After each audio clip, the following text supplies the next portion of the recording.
de abril sea muy agradable para todos nosotros, que durante esta tarde los nuevos aprendizajes, las nuevas parámetros, las nuevas propuestas que nos pueda hacer Juan Carlos sean de beneficio para nosotros y para nuestro bienestar mental, que la presencia de ustedes sea lo más importante hoy. Entonces esperamos que si tienen alguna pregunta, alguna indicación, alguna propuesta que hacer, eh, alguna cosa en la que no están de acuerdo, tienen toda la posibilidad de hacer la pregunta o la sugerencia. Acuérdense de que cada persona llega con sus expectativas, con sus necesidades, con sus saberes, y no es para hacer una controversia ni para hacer ataques, sino para recibir amorosamente cualquier aspecto que nos pueda mejorar nuestra salud mental, como lo es hoy la presencia de Juan Carlos Calle. Él ya ha estado con nosotros en los GPS presenciales. Entonces, bienvenido Juan Carlos. Qué bueno que estés esta tarde con nosotros ya como facilitador y con un aspecto de tu vida que es tan importante y que te favorece consolidar tu proyecto de vida de manera armoniosa. Entonces, seas muy bienvenido, te saludamos.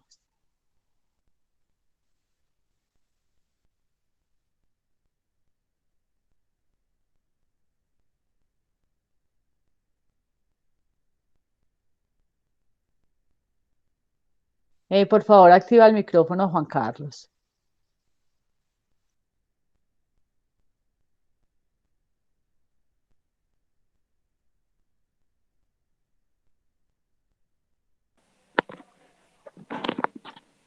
Listo, ya Muy se bien, me... se te escucha perfecto, gracias. Listo, perfecto. Bueno, para el día de hoy vamos a tener una conversación acerca de un concepto budista que es la transmigración entre estados mentales. Muchas personas han escuchado hablar de la transmigración como consecuencia de la reencarnación en las religiones orientales.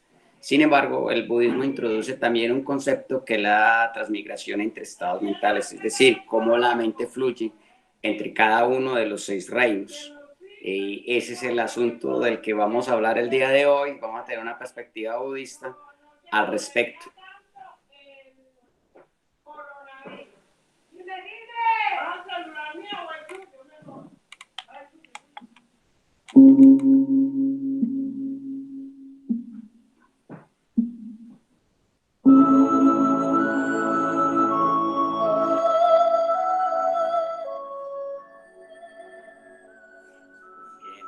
Claudia, ¿puedes proyectar el video?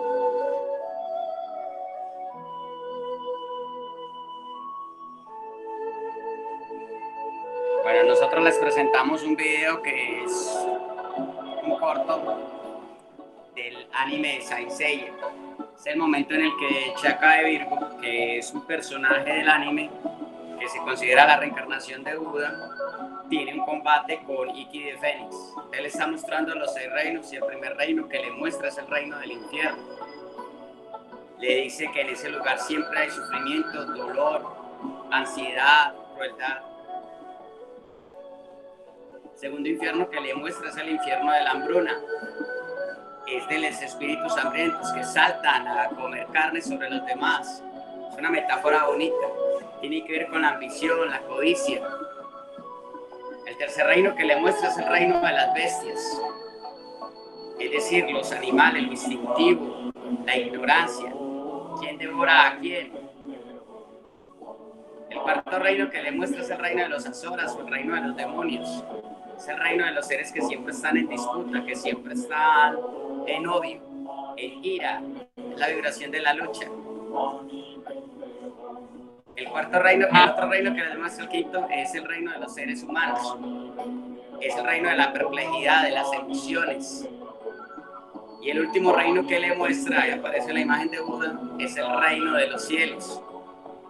Para el concepto budista, es el reino más peligroso. Inclusive en el mismo guión del anime, Chaka de Virgo se lo menciona a Iki de Fénix.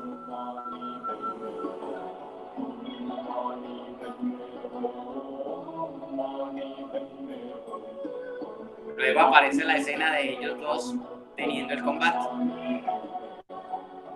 Por eso es que ves a Fénix en el suelo y a Chaka levantado.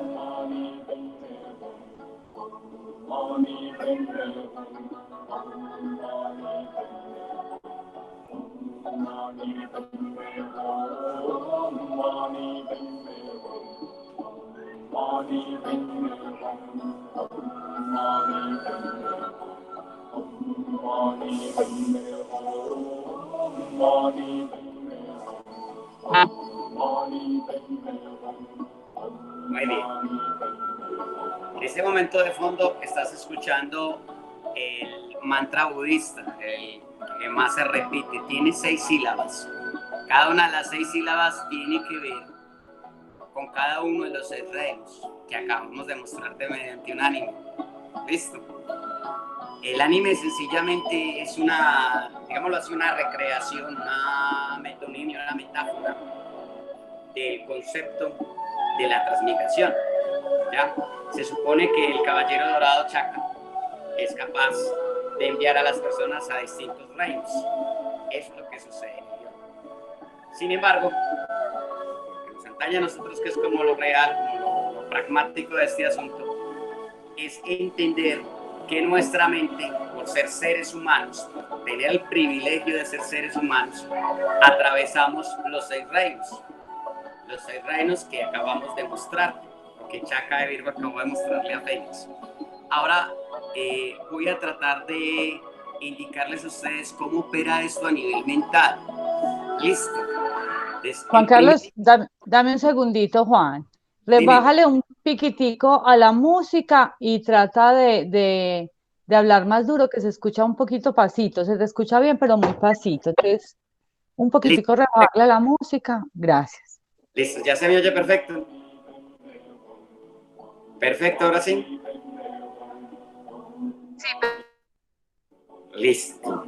Bueno, entonces les iba diciendo que vamos a tratar de entablar desde el punto de vista práctico cómo se entiende esto de los 6 reinos de la transmigración como estados mentales. ¿Ok? Entonces, empiezo.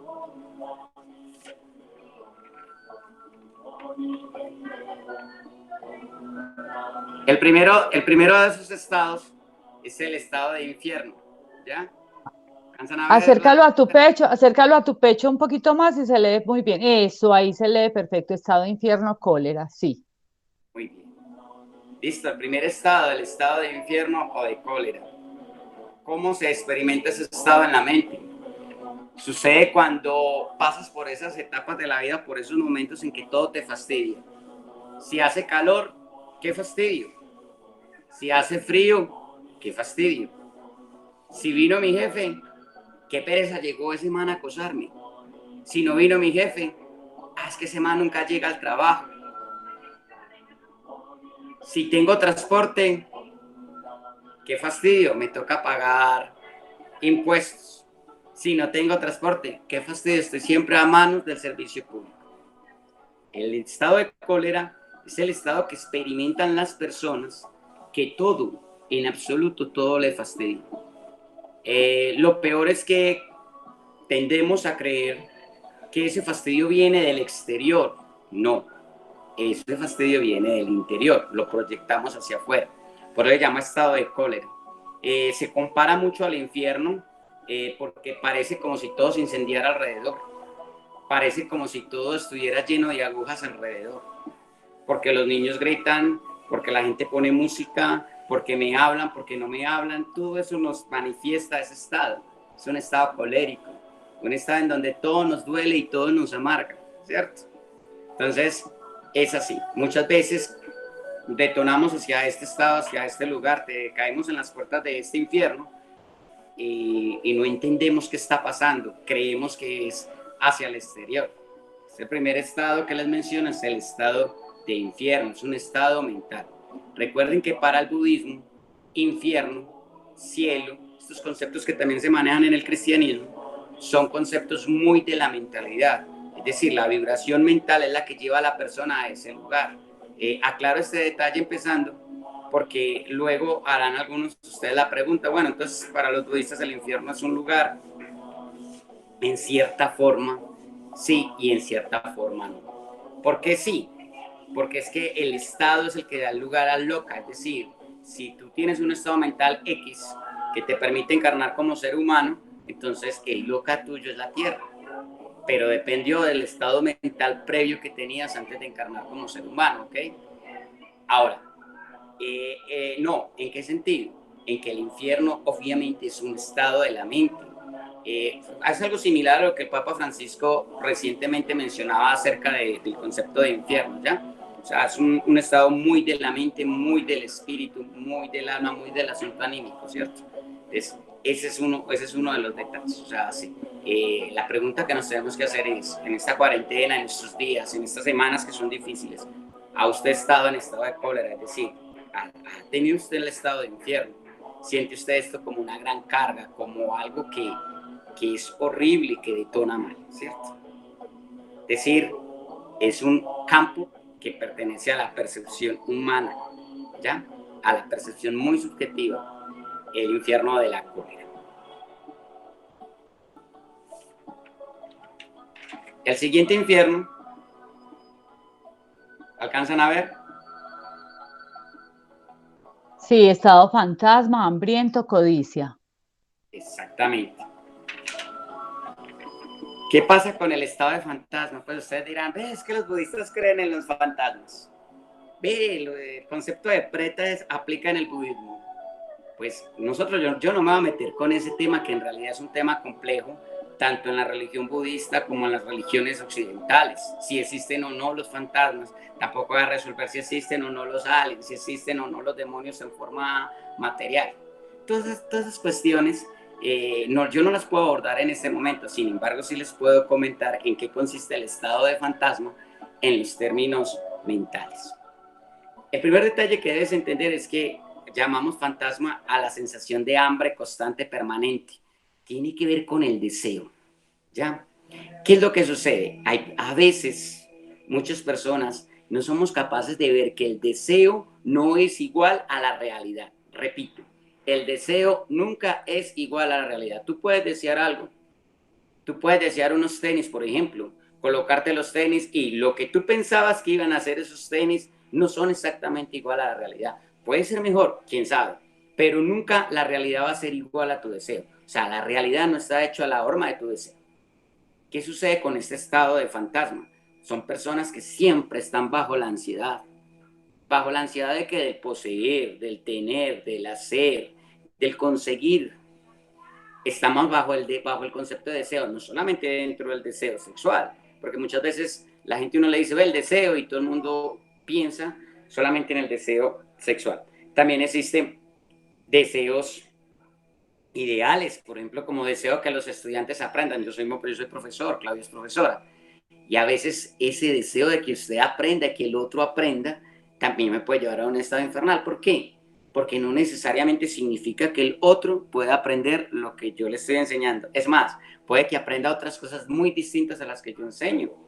De hecho, mira, hoy ahorita te estoy hablando del estado de fantasma, del estado de deseo, y puede que me estés interpretando algo completamente diferente a lo que te estoy diciendo.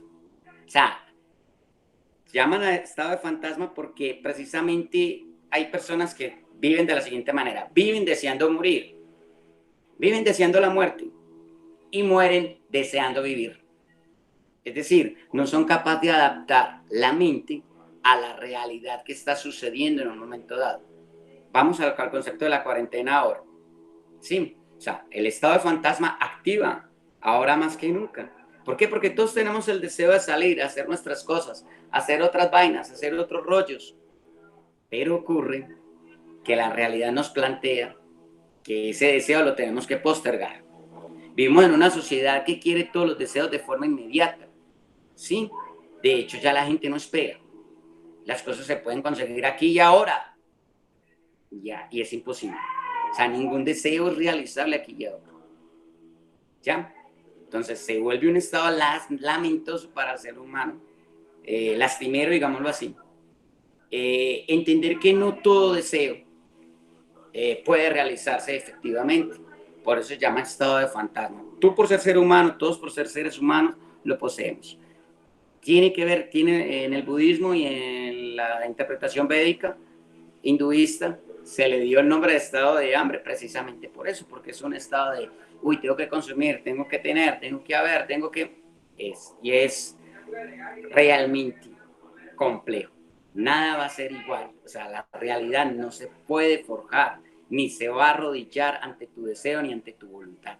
Eso es algo que es casi que condenatorio, pero es así. O sea, los seres humanos tenemos que entender que hay aspectos de la realidad que debemos aceptar. Ejemplo, si yo soy un niño y quiero volar, no puedo tirarme de mi terraza y salir volando como Superman.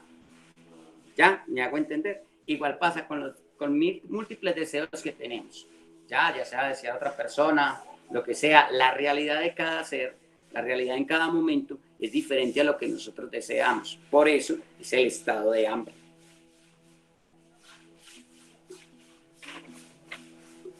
¿Leen este perfectamente? Sí, estado animal, ignorancia. Muy bien.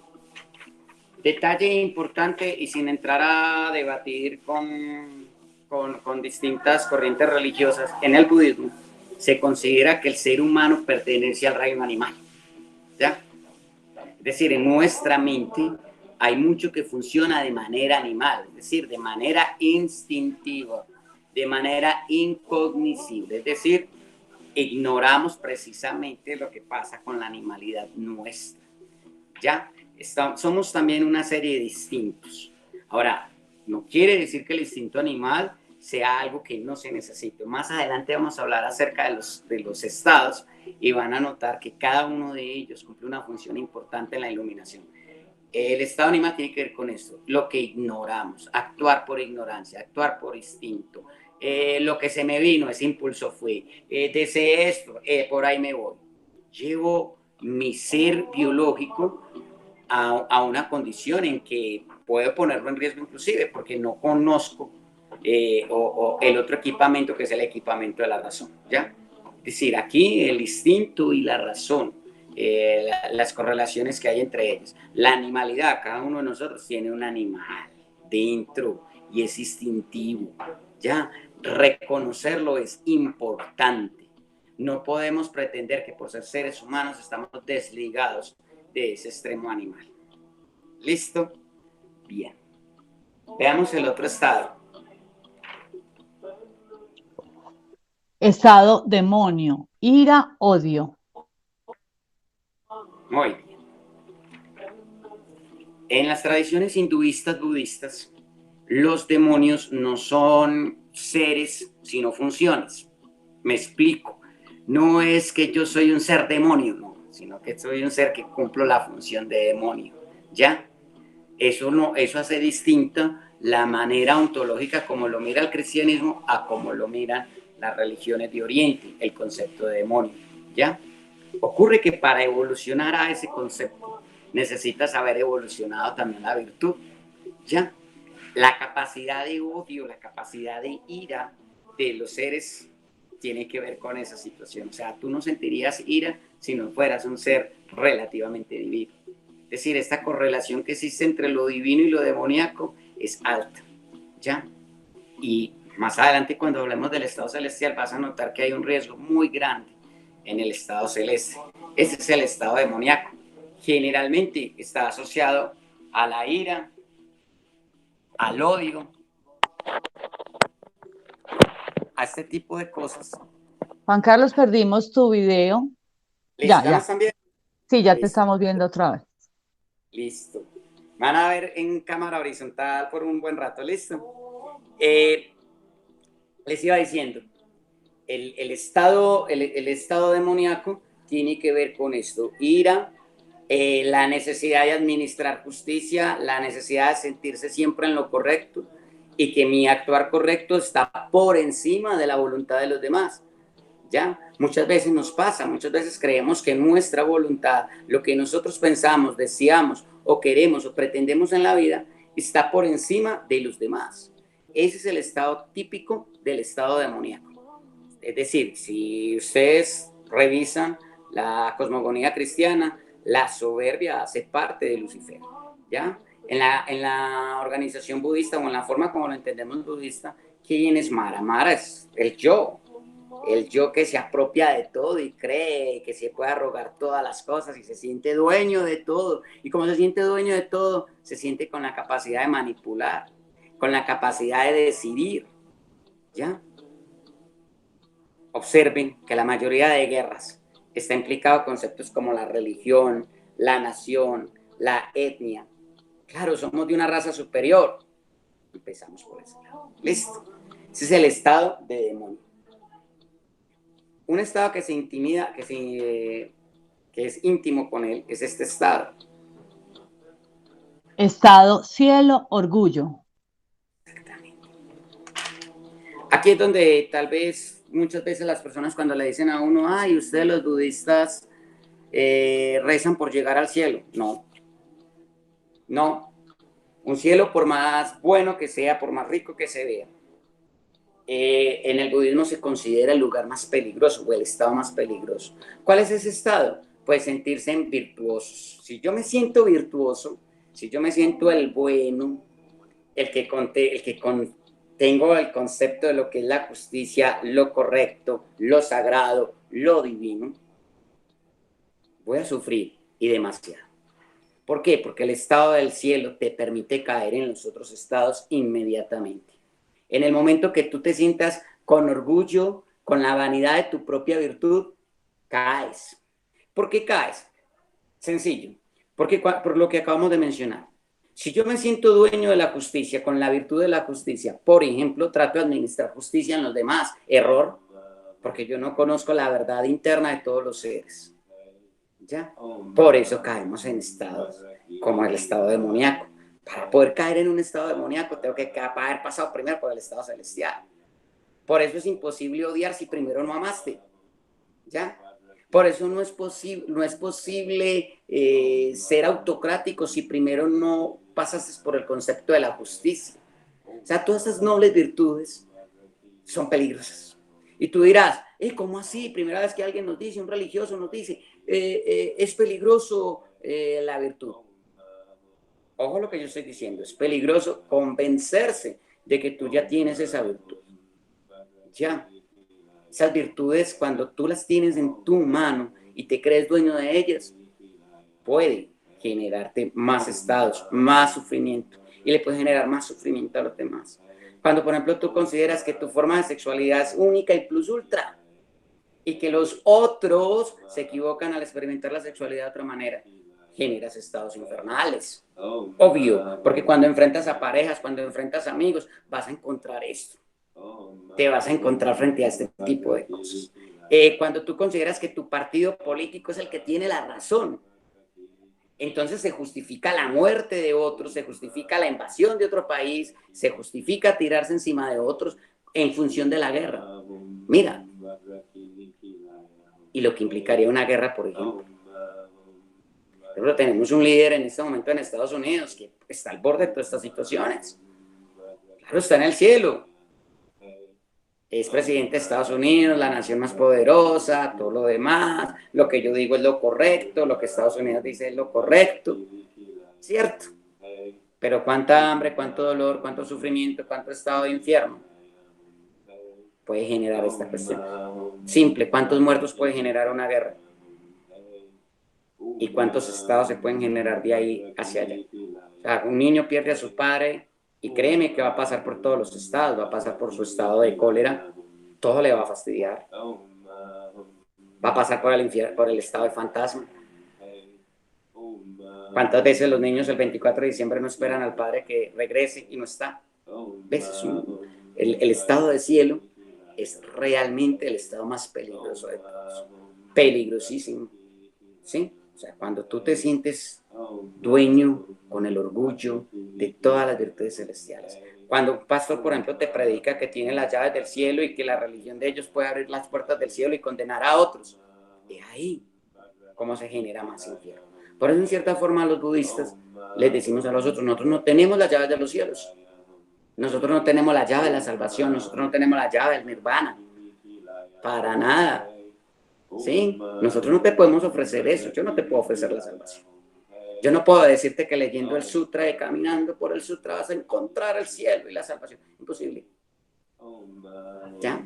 Es decisión propia, personal, interna, de tu ser. Es algo demasiado íntimo, entonces realmente es complejo. Por eso el estado de cielo se considera el estado más peligroso. Sugerencia, si no quieres caer en muchos estados infernales, procura que a eso que llamas cielo, a esa ilusión que llamas ideal, fíjate bien, porque los cielos están llenos de nubes rotas. Ten cuidado con eso. Lo que pasa es que en Occidente nos enseñaron a apuntar hacia el cielo y tenemos un problema frente al asunto. Ya, apuntar a la iluminación es otro. Y el último estado es el estado más importante que les debo mencionar. Estado humano, perplejidad. ¿Qué significa ser humano en el budismo? Ya. Nos ocurre que por ser humano, nosotros tenemos ingreso a los 5 estados anteriores. Ya. O sea, toda la mente, todas las mentes humanas, todo el psiquismo humano es capaz de introducirse en cualquiera de los 5. ¿Ya? E inclusive razonar sobre sí mismo. Se llama perplejidad porque los seres humanos no tenemos la capacidad de conocer realmente el objeto. El objeto del conocimiento nunca lo tenemos. Se llama perplejidad precisamente porque nos toca vivir con la incertidumbre del conocimiento, la incertidumbre del saber. ¿Ya? Un detalle, por ejemplo, que nos hace humanos, el cuento del Génesis, cuando se le ofrece la manzana de la ciencia del bien y del mal a los seres humanos. ¿Qué es lo que estamos diciendo acá en este tipo de cuento? Ustedes dirán, profe, usted revuelve mucho las historias. Sí, sí, porque ayuda a explicarnos por qué nos hace humanos esa situación. ¿Qué nos hace humanos? Sencillamente que estamos más allá de la ignorancia, más allá del instinto. Estamos anhelando el cielo, estamos anhelando otras cosas. Somos perplejos, es decir, caminamos de un lado al otro en nuestras emociones. Yo no conozco al primer ser humano que tenga una emoción pareja, directa, segura. Sin embargo, para los budistas es importante el ser humano porque es el ser que tiene el equipamiento mental, sensorial, biológico, que le permite hacer ese recorrido casi que inmediato por los estados. Es más, si tú evalúas en un solo día, tú puedes haber pasado perfectamente por los 6 estados. ¿Sí? En este momento estamos pasando por uno de ellos, el estado humano. Estás escuchando a otro humano hablar, ¿cierto? Y estamos tratando de razonar. Pero igual, por más que yo les diga a ustedes en qué consiste, no lo lograré. Por eso es perplejo. Por más que ustedes traten de entender, no lo van a lograr completamente. Ese es el detalle que tiene el ser humano. Ahora, esa perplejidad, ese movimiento en emociones, nos ayuda a encontrar la iluminación. Profesor, ¿por qué? Porque los lotos crecen precisamente en el pantano. Siendo el loto la flor más bella, más hermosa, preciosa, crece en el pantano. Igual pasa con el diamante. Un diamante siendo una piedra brillante, hermosa, transparente, luminosa, se forja en el carbón que es negro, oscuro y bajo presiones enormes. Eso es lo que sucede. El ser humano puede optar por la iluminación, puede optar por la emancipación, lo que no puede hacer un ángel. Bueno, en el concepto de lo que los católicos llaman ángel, un ángel no se emancipa, un demonio no se emancipa, en los conceptos católicos, claro está. En el concepto humano, sí. Podemos emanciparnos en todo momento, emanciparnos frente al cielo, frente al infierno, frente a todas estas cuestiones. ¿Ya? O sea, y particularmente, solo el ser humano puede aspirar a iluminaciones superiores. A los animales por equipamiento sensorial no les es factible. ¿Ya? Entonces, mentalmente nosotros pasamos por todos estos estados. Hago una aclaración importante porque puede que muchos de ustedes ya hayan escuchado hablar de la transmigración en la reencarnación. Profesor, entonces, en el budismo y en las religiones de Oriente se cree que cuando uno se muere puede encarnar en uno de esos 6 reinos. Claro. Puedes Según el concepto de transmigración, la teoría de transmigración dice, yo al momento de morir tengo las opciones de convertirme en cualquiera de estas 6 cosas que mencioné. Ir a un reino infernal, a sufrir y padecer. Ir a un estado de fantasma, ir a tomar una biología animal, volver a encarnar como un ser humano, encarnar como un ser celestial. Claro, eso es lo que dice la tradición en cuanto a transmigración.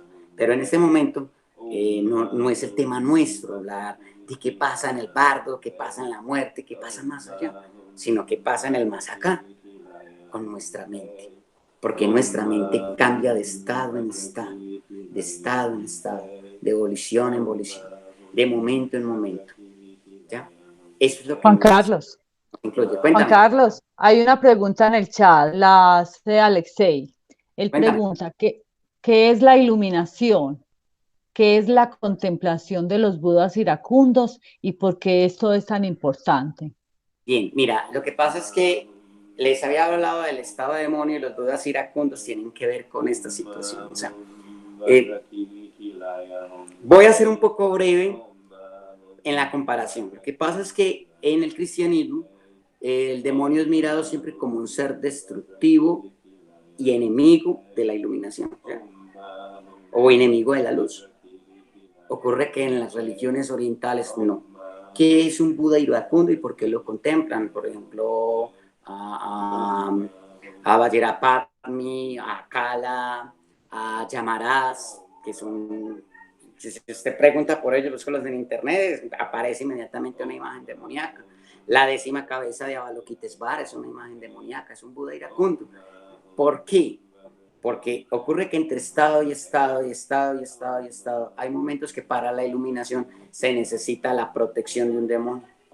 Y es ahí donde viene lo enredado de lo que para nosotros que somos cristianos nos cuesta entender. Bueno, digo nosotros que somos cristianos, es decir, que nacimos en una cuna cristiana, nos cuesta entender del budismo. La primera vez que yo vi el panteón de los dioses de los budas iracundos, me quedé con la misma perplejidad. ¿Por qué se contemplan? Por eso. Por ejemplo, Vajrapani, que es el señor del fuego, te protege frente a cierto tipo de entidades. Las Kundi, que son diosas demonios, digámoslo así, te protege frente a ciertas entidades, sobre todo frente a los espíritus hambrientos. O sea, porque se contemplan los budas iracundos precisamente por eso. El concepto de iluminación que menciona, hay un detalle frente a la iluminación. Por más que yo hable, diga y explique, va a ser súper complicado. ¿Ya? Complicado de entender. Hay definiciones, unas más o menos acertadas. Iluminación tiene que ver con superar la ignorancia, emancipar la ignorancia, emancipar estos 6 estados. Tiene que ver con la iluminación, ¿cierto? El concepto de iluminación puesto en palabras es complicado, ¿cierto? Sin embargo, algo que se le aproxima tiene que ver con el conocimiento de las causas de todos los karmas, de todos los seres, tiene que ver con la vibración que permite orientar a todos los seres. Es complicado hablarlo, ponerlo en palabras es complicado, es decir, algo que dicen los maestros budistas, antes más digas, menos sabes, ¿ya? Frente a la iluminación es así. Y el nirvana, que va de la mano con la iluminación, tiene que ver con estas cosas, superar estos estados de sufrimiento, ¿ya? Es decir, frente a los conceptos que maneja el budismo en esos estados, en esas cosas, es complejo. Empezando porque los siguientes estados, o sea, los 4 estados iluminados de conciencias que no aparecen acá, que no están en esta lista, aparece el Arhat, el Bodhisattva, el Svarka y el Buda. Cualquiera de las 4 cosas que yo mencioné en este momento va a ser complicado explicar, porque cada una de ellas implica superar el estado de percepción, el estado humano que tenemos en este momento. Lo gracioso es que la iluminación no la alcanzas sin el reconocimiento del estado humano.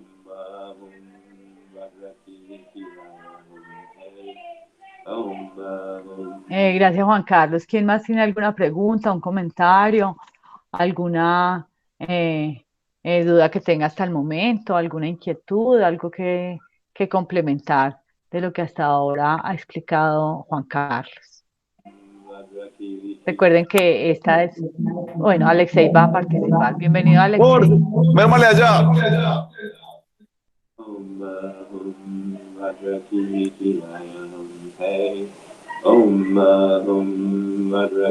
Problemas técnicos para participar, ¿no? No, muchas gracias, Juan.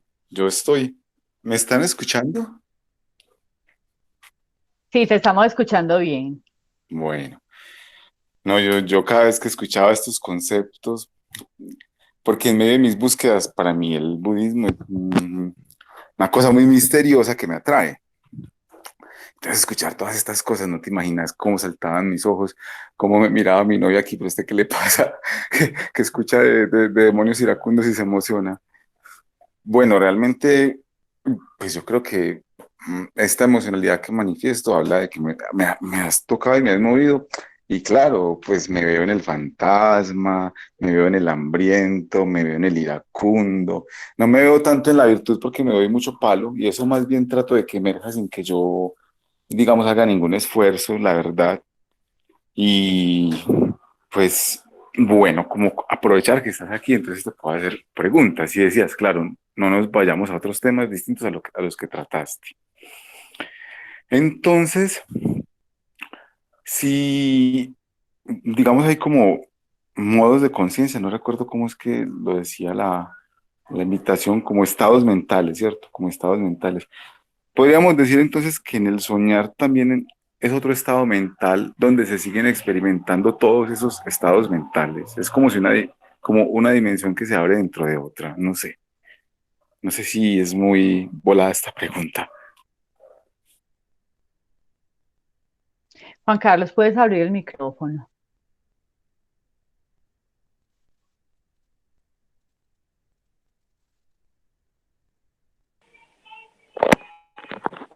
Listo. Ok. Claudia, ¿me escuchan? Sí, muy bien, Hola. perfecto. Perfecto. Lo que pasa es que hay la clase, bueno, la sesión del lunes estuvimos hablando acerca de los sueños. Y qué es el soñar. Lo que Alexei acaba de decir lo dice de forma brillante. Es decir, eh, para entender los sueños en el concepto budista, que quede claro, porque una cosa es hablar desde el concepto de la psiquiatría, bueno, o de la singularidad del psicoanálisis. Eh, pero hay que hablar, estamos hablando de budismo, hablemos del concepto budista, pongámonos en contexto. Ocurre que para el budismo existen tres niveles de realidad. Uno que es el mundo de las formas, que es el mundo al que todos accedemos, el mundo físico, ¿cierto? El mundo de la no forma y el mundo del deseo. Son las tres, como tres formas o tres dimensiones que tiene la realidad. Pues cuando el ser humano sueña, obviamente trasciende la realidad física. Ese es el concepto que tenemos. Y obviamente los estados que estén contenidos en su mente son proyectados en esa realidad. ¿Ya? Entonces ustedes me dirán, bueno, profe, entonces usted la vez pasada estaba hablando con los pies en la tierra. Claro, porque estamos hablando desde la interpretación psiquiátrica, desde la interpretación, en el caso mío que no me gusta la psiquiatría y no el psicoanálisis, desde la interpretación psicoanalista. Ahora, si tú me preguntas a mí desde la perspectiva budista, claro, es una dimensión abierta, obvio. Es una forma de llegar a un estado que se llama el Sambhogakaya. ¿Ya? Son tres niveles de realidad: Nirvanakaya, Sambhogakaya, Dharmakaya. El Sambhogakaya es precisamente lo que en las culturas de metafísica de Occidente llaman plano astral. O sea, el ser humano puede proyectar en esos planos lo que hay. Recuerda que en el budismo acabamos te decía algo acerca de los estados mentales. El estado mental genera un loka. Loka quiere decir lugar. Por cierto, cuando les digan locos, locas, eso significa planeta, lugar. Claro, en el budismo significa, en sánscrito significa lugar. De los estados mentales te hablan los locas, los lugares a donde vas a estar, los locales donde vas a estar. Mira, la palabra local, por ejemplo, lo tiene. Cosas como estas. Por ejemplo, tú vas, por decir algo, a Asobime.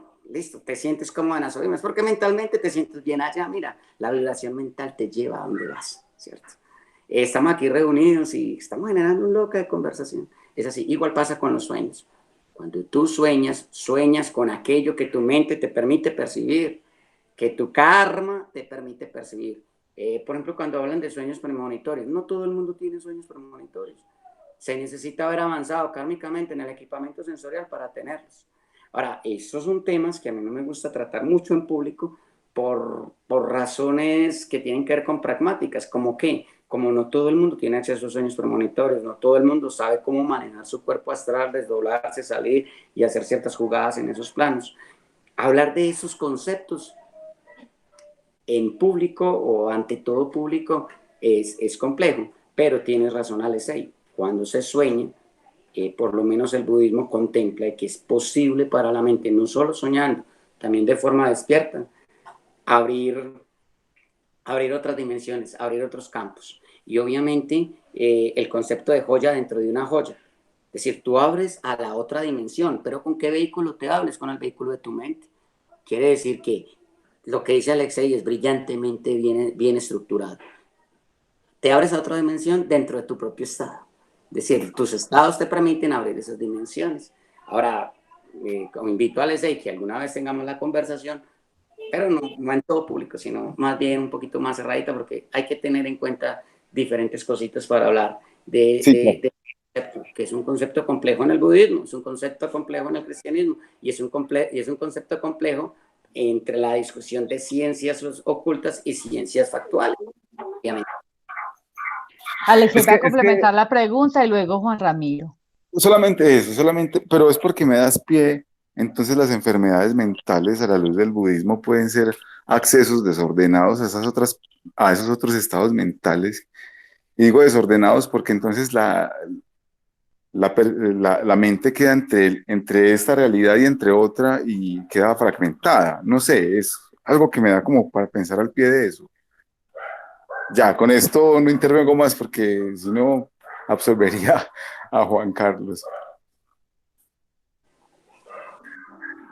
Te escuchamos, Juan Carlos. Bueno, lo que pasa es que ustedes saben que no solamente el budismo habla del concepto de salud psicofísica, ¿cierto? De hecho, el proceso de sanación o lo que mucha gente llama sanidad en las distintas religiones, el budismo contempla la situación. ¿Hay budas encargados de la sanidad? Sí, obviamente. La mente puede enfermar completamente al cuerpo.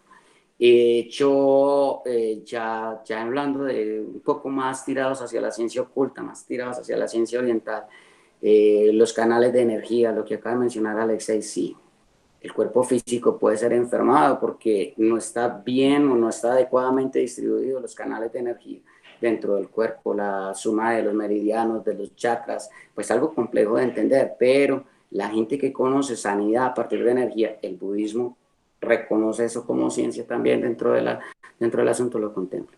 Además, recuerden también que no solamente el budismo, psicoanálisis, psiquiatría, psicolingüística, han hablado de estos temas, cómo la mente puede en un momento dado ser determinante en la sanación o en la enfermedad de una persona. Claro que sí.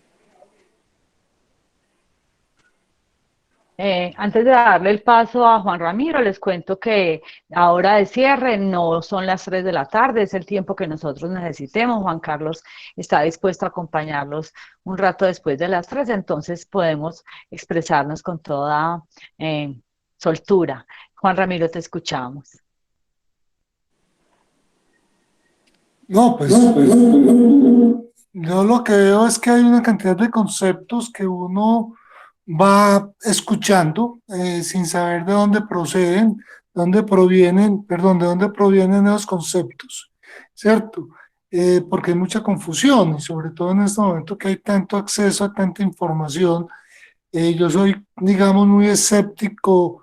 No es que no crea en las cosas, sino que no creo mucho de quién proviene, porque detrás de esto hay gente que utiliza términos y utiliza conceptos con poca profundidad y lo utiliza más como para descrestarlo a uno. Entonces hay un concepto que es muy utilizado y a mí me da como cierto susto escucharlo y tratar de interpretarlo. Y ese concepto es un iluminado. Entonces cada rato yo estoy en lugares, vean, es que ese tipo es un iluminado, es un ser de luz. Eso es del budismo, pues lo mencionaste ahora, eso es del budismo y realmente ¿qué significa eso? ¿Qué ¿qué implicación tiene eso y cómo se logra un estado de esos? Yo entiendo, ¿se me escucha? Sí, perfecto, se te escucha muy bien. Listo, yo entiendo lo que acaba de decir el compañero, porque es que realmente también los budistas padecemos de esa situación. ¿Cómo así que la padecemos? Pues sí, de cuando en vez en cuando, cada 10, cada 20, cada 30 años, cada 5 años, aparece alguien diciendo yo soy el iluminado, yo soy el iluminado. Y aparece gente diciendo, acudamos a tal lugar porque allí hay un iluminado, un gurú. O sea, a nosotros también nos pasa la misma que le pasa a los cristianos con ese tiene la unción del Espíritu Santo y el poder. También nos pasa lo mismo. Lo que el Señor acaba de decir es muy cierto. Sí, existe la iluminación. Lo que decimos es que es algo tan complejo que no se repite tanto en la historia. O sea, todos los seres tenemos iluminación en cierta, ¿cómo me explico? Todos tenemos cierto nivel de luz, digámoslo así, cierto nivel de iluminación, cierto nivel de conocimiento, cierto nivel de trascendencia. Pero esa trascendencia total, completa, para ser llamada al iluminado, es un caso muy atípico. Como él dice, hay que ser escéptico, sí, hay que ser escéptico. Yo soy budista y soy escéptico cuando me dicen que alguien es un ser iluminado. ¿Ya? Soy escéptico. De hecho, ¿por qué? Porque por la misma complejidad que tiene atravesar todos estos 10 estados para llegar al estado de iluminación. Es complejo. Cuando Alessio me hizo la pregunta, viste mi respuesta. No es fácil de decir qué es iluminación, ¿ya? Porque tendríamos que comprometer conceptos como evolución, desarrollo, encarnación, una serie de cosas. Y esas cosas no se dan de la noche a la mañana, ni se le van a dar a la humanidad todos los siglos, todos los años. Son cosas como de ese tamaño. Por eso yo digo, sí, que ser budista no significa creer que todo es iluminación y que todo el mundo está iluminado totalmente, ¿no? Que parcialmente todos tienen la huella de Buda, todos tienen la chispa de la luz, todos pertenecemos al universo, estamos hechos de lo mismo que están hechos las estrellas, claro que sí, pero comprenderlo completamente y al extremo de considerar iluminación, pues sí, hay que ser demasiado escépticos, no porque no exista, no, sino porque es compleja como tal. Juan Carlos, ah, Juan Ramiro va a intervenir otra vez. ¿Puedes hablar, Juan Ramiro? Juan Carlos, entre los cristianos hay un concepto que se llama milagro, que para mí es como algo imprevisto, que trae algo bueno, ¿cierto? Y algo supremamente deseado, pero sucede de imprevisto. Entonces, para eso hay como una cierta, para que los milagros sucedan, para mí, uno tiene que tener una cierta predisposición a que esto suceda, ¿cierto? Ese concepto también lo tienen los budistas y también trabajan por ello, ¿o no? Mira.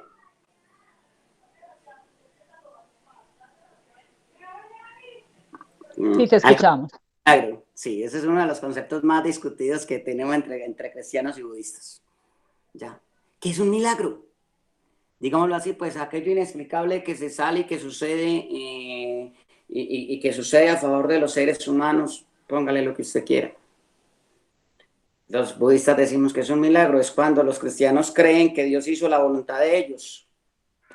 Es una forma de resumirlo. Pero si vamos a ser francos, los milagros suceden todos los días,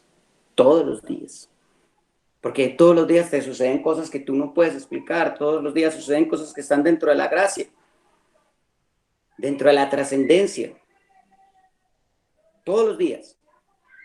Que no lo veamos, ya eso es otro punto. ¿Ya? Por ejemplo, el solo hecho de levantarnos hoy y poder estar aquí y todo lo demás, de pronto la profesora Claudia, que es profesora de Ciencias Naturales, sabe la cantidad de coincidencias, comillas coincidencias, que se tienen que dar para que se desarrolle vida en un planeta y vida así como la tenemos nosotros y poder estar sentados aquí conversando eso. Si usted mira, la probabilidad estadística es enorme. Entonces, en cierta forma es milagroso. O sea, siempre estaremos a la discusión. O sea, un milagro, sí, es cuando sucede algo que está más allá digámoslo así, de lo probable para los seres humanos, de la capacidad para los seres humanos. Lo que pasa es que los budistas tenemos una perspectiva distinta a la visión del milagro a la que la tiene el cristiano. El cristiano generalmente asocia el milagro al hecho del deseo. Bueno, Dios cumplió un deseo, Dios cumplió un requerimiento, una necesidad de los seres humanos en un momento específico, de una forma inexplicable. Así la entienden los cristianos. Para nosotros es realmente milagroso que alguien se aproxime a la voluntad de Dios. ¿Ya? Bueno, que Dios haga nuestra voluntad, esa es la idea del milagro. Que nos aproximemos a la voluntad de los dioses, a la voluntad de la mente suprema, o llámelo mente esencial para no entrar en conceptos de divinidades, de ejércitos celestiales y demás. Estar de acuerdo a la voluntad del universo, eso sí sería un verdadero milagro. Lo que pasa es que nos cuesta. El milagro de proteger la vida, el milagro de defender la planta, de defender los animales, el milagro de proteger el bienestar de los demás seres, eso es un verdadero milagro. Y está al alcance de todos. Lo que pasa es que no lo hacemos. Juan Carlos, hay dos preguntas en el chat. Te voy a hacer la primera. Dice Paula Andrea. Hola Juan Carlos, ¿cómo se ve el karma y el dharma representados en este plano? ¿Los budistas transmutan la energía sexual?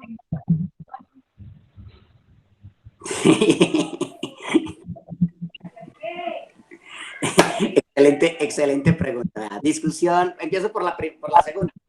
Hablando de la transmutación de energía sexual, del Tantra, mira, en el budismo debes entender que existen diferentes sectas. Hay budismo esotérico, budismo mahayana, budismo hinayana. Bueno, mejor dicho, nosotros también tenemos todo un arcoíris en sectas. Hay sectas que apoyan la transmutación sexual y les parece, y hay sectas que no. Y ahí es donde yo te soy claro con algo, o sea, con el debido respeto de los gnósticos, porque sé que algunas personas leen gnosticismo. El concepto de transmutación, de llevar la energía, subirla por la columna vertebral, que el kundalini, que todas estas cuestiones, pues hombre, el budismo contempla la energía no así como la mira el gnosticismo, con la idea de que existe infrasexualidad, sexualidad amoníaca. Nosotros lo vemos desde otro punto de vista, o sea, el sexo como energía, como tal, la miramos como energía absoluta ya, no le ponemos tintes, ni colores, ni nada, sino que el potencial de uso es el potencial que tenemos los seres humanos, según el siguiente concepto que mencionabas, según el concepto del karma. ¿Ya? Karma y dharma. ¿Qué es el karma? Mucha gente cree que el karma es algo negativo. No, el karma es negativo y positivo. Se suman las dos cosas. Karma sencillamente es la consecuencia es la relación causa-efecto, digámoslo así. Entonces, cuando nosotros en budismo decimos, este evento es un evento kármico, tiene que ver con los eventos de causa y efecto. ¿Ya? Una de las preguntas que en estos días me hacía alguien, profe, ¿qué considera usted acerca de este tema del coronavirus? El coronavirus es un evento kármico. El karma se puede observar en todo momento, en todas las personas. Por ejemplo, lo que está sucediendo en el planeta Tierra en este momento, hoy día que estamos todos encerrados y no estamos en el Salón de Santa Gema, es un evento kármico que pertenece al karma colectivo que tenemos como sociedad y al karma mundial que tenemos como sociedad. Y con el debido respeto, porque aquí muchas personas pueden sentirse un poco sentidas en lo que voy a decir. Esto no lo va a cambiar la oración. Esto no lo vamos a cambiar arropándonos con la sangre de Cristo, con el debido respeto. Ni lo voy a cambiar yo metiéndome bajo el manto de los Budas, con el debido respeto. ¿Por qué? Porque el evento es kármico. Y si es kármico, tiene que cesar primero la causa del evento. ¿Ya? Entonces, cada vez que tú mencionas la palabra karma, sí, todo aquello que proviene de la relación causa-efecto se puede dar. Ahora bien, hay karmas que son más difíciles de observar y son los karmas referentes al nacimiento, a la muerte, karmas que trascienden vidas pasadas, todo eso, claro, pues eso ya es asunto de clarividentes, es asunto, vuelvo y te digo, de personas que tienen el equipamiento, la capacidad para desarrollarla. No todo el mundo la tiene, y aclaro. Porque lo que decía el Señor ahora, juega mucho. Muchas veces nos hacen ir a lugares, ve, tal persona puede ver el karma. Bueno, primero, aclaro, todas las personas podemos ver el karma. De hecho, la razón, el uso de la razón te permite identificar el karma. Ya te expuse cuál era el problema del coronavirus, ya vimos qué pasó en China, ya vimos cómo fluyó esto, la interacción de los sistemas, toda esta cuestión, porque el karma es interactivo, ¿sabes? Pero te digo, existe karma colectivo, karma mundial y karma individual. Tú tienes karma individual. ¿Cómo opera? Lo conoces más tú que yo no puedo conocerlo en este momento. Conozco el karma mío individual y alcanzo a percibir el karma de personas cercanas a mí, pero vuelvo y te digo, mediante esa relación. Ahora, ¿qué es el concepto del Dharma? Para los budistas, el universo está hecho de dos leyes. Una es la ley kármica y la otra es la ley Dharma. ¿Ya? La primera ley, que es el karma, ya te lo expliqué, causa-efecto. ¿Por qué los budistas somos tan hinchas de la ciencia? Somos devotos de la ciencia. Somos hinchas de la ciencia. Nos gusta la ciencia. Porque la ciencia establece entre la causa y el efecto, entre los fenómenos.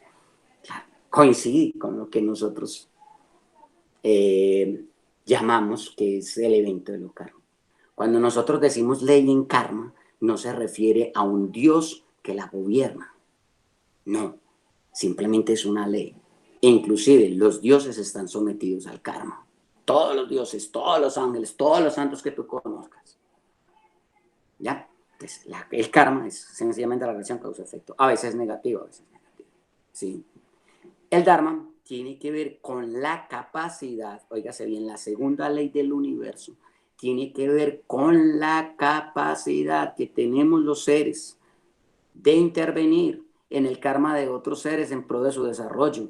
Oiga, eso suena como hasta bonito, ¿no? Suena raro. Ya me metí con el desarrollo humano. Sí, con el desarrollo y evolución de los otros seres, eso es Dharma. Esa capacidad, esa habilidad, ese es el Dharma. ¿Ya? Profe, que el Dharma es tener mucho dinero. No, el Dharma no es tener mucho dinero. El Dharma es saber cómo se usa para desarrollar a otros. ¿Ya? Porque si tú tienes mucho dinero y no sabes cómo usarlo para desarrollar a otros, resulta siendo kármico. ¿Ya? Entonces, si miras bien, la relación del Dharma y el karma es un asunto. El karma está hecho para este plano natural, físico, espiritual, muy directo. Pero el Dharma es el que permite trascender más allá de la causa y el efecto. Y esas cosas que están más allá de la causa y el efecto son complicadas de denunciar. También en Oriente se le considera Dharma al concepto de religión, o sea, al concepto de espiritualidad. ¿Por qué? Porque si una ley es capaz de superar la causa y el efecto, tiene que pertenecer a un plano espiritual más alto que el karma. O sea, sí, esa es la cuestión. Y vuelvo y te digo, generalmente la gente tiene la idea errónea de que el karma siempre es negativo. No, hay karma positivo y karma negativo, obviamente. El Dharma es el que permite hacer que ese karma que tenemos ahí se convierta en algo positivo. Un ejemplo, por ejemplo, vamos hablando de Asobime, digámoslo así. Veo que ustedes tienen un buen grupo, un grupo de conversación, un grupo donde varias personas confluimos, nos unimos y hablamos. Si tú miras cuál fue la causa de fundación de ese grupo, entonces tú me dirás, hay un karma negativo que todos tenemos, tal diagnóstico. Pero mira, aparece el Dharma y dice, bueno, existe el karma. Ah, pero también existe forma de jugar con él. Entonces, los espíritus más evolucionados son capaces de tomar el karma y jugar con él. Así como tú juegas naipes, cuando tú juegas remes. El karma te manda las cartas. La habilidad que tú tienes para jugar con él es el Dharma. La capacidad que usted tiene de que el juego me salió malo, pero fui capaz de ganar, eso es Dharma. ¿Sí? O sea, el Dharma es está más bien relacionada a las capacidades espirituales de los seres, de los sujetos, de las entidades, de todo. Entonces, en realidad, mucha gente cree que Dharma es karma positivo. No, Dharma es la habilidad de utilizar ese karma en provecho de sí mismo y de otros. Gracias, Juan. Hay otras dos preguntas que las voy a leer del chat. Dice Juan Camilo, entonces cuando dicen que los chakras de cierta persona, y se me fue. Entonces cuando dicen que los chakras de cierta persona o de uno mismo están elevados en forma, ¿es una manera de decir que tienes buena energía o es algo parecido?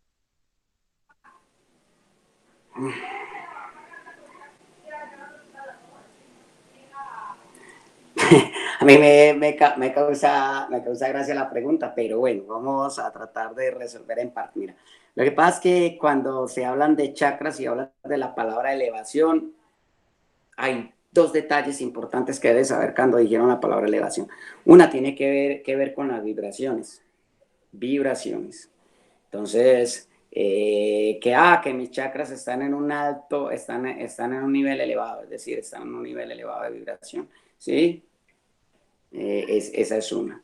Desde el punto de vista de la vibración, si la vibración es elevada, puede que sea positiva o negativa, no sabemos, porque tú puedes elevar una vibración de un chakra y enfermar el resto del cuerpo o enfermar el resto de la situación.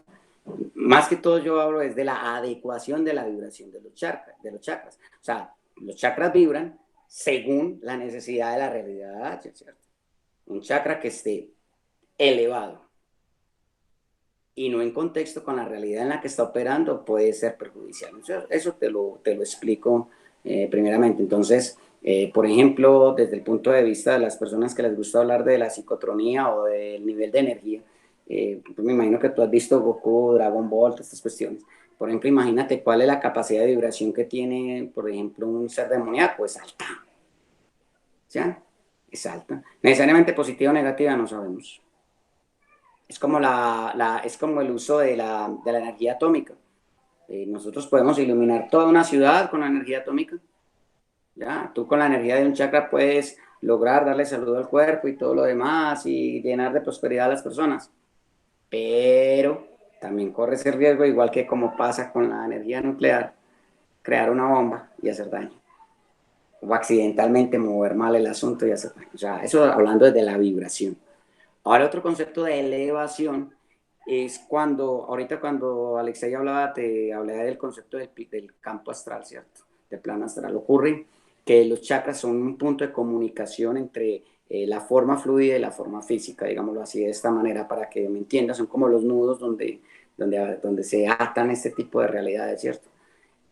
Cuando hablan de elevación, hay otra forma de entender la elevación y es, bueno, listo, tal persona puede mediante este chakra comunicar energía a otros planos que están más elevados, por ejemplo, mi plano astral. Ya esos son ya conceptos un poquito más complicaditos, más teóricos desde el punto de vista de la psicotronía y las metafísicas modernas, pero vuelvo y te digo, son temas que son de compleja comunicación en público, ¿cierto? Porque tendríamos que mirar varias perspectivas de la física, de la metafísica, para entender ese concepto de elevación y trascendencia en otros planos o en otras dimensiones. Entonces, elevar el chakra a otra dimensión tiene que ver con ese tipo de cosas. Entonces, creo que te queda claro. Una cosa es hablar de elevación desde el punto de vista de vibración y la otra cosa es hablar de elevación desde el punto de vista de la entrada a otros planos. Y algo que les pido, porque noto que muchas veces gira en torno a preguntas del más y el menos, de la pilita positivo o negativo. Hay un detalle en todo esto, y lo heredamos de la filosofía platónica, de la filosofía cristiana, y es que nosotros creemos que todo se tiene que llevar al bien y al mal, positivo, negativo. No. Igual vuelvo y explico. Un cuchillo, por ejemplo, puede ser un utensilio de cocina o puede ser un arma homicida. ¿Quién es bueno? ¿El cuchillo? ¿El cuchillo es bueno o es malo? No. Ya, sí me hago entender. E igual pasa con estas cuestiones de los chakras. Hacerlos vibrar, bueno o malo, depende para lo que usted lo vaya a usar y depende del contexto en el que estemos. Listo. Gracias. Juan Carlos, Cecilia te va a hacer una pregunta. Buenas tardes, Juan Carlos. Primero que todo, agradecerte por todo lo que nos estás enseñando. Creo que los compañeros y yo estamos aprendiendo muchas cosas. Yo he sido una persona muy inquieta de todas estas cosas y las religiones y todo me han fascinado porque siempre trato de ver como las diferencias y las semejanzas entre ellas. Entonces yo quisiera preguntarte cuáles son los pilares de la religión budista y cuál es el libro sagrado de los budistas y si ese libro sagrado tiene algo de parecido a los libros sagrados de las otras religiones. Muchas gracias.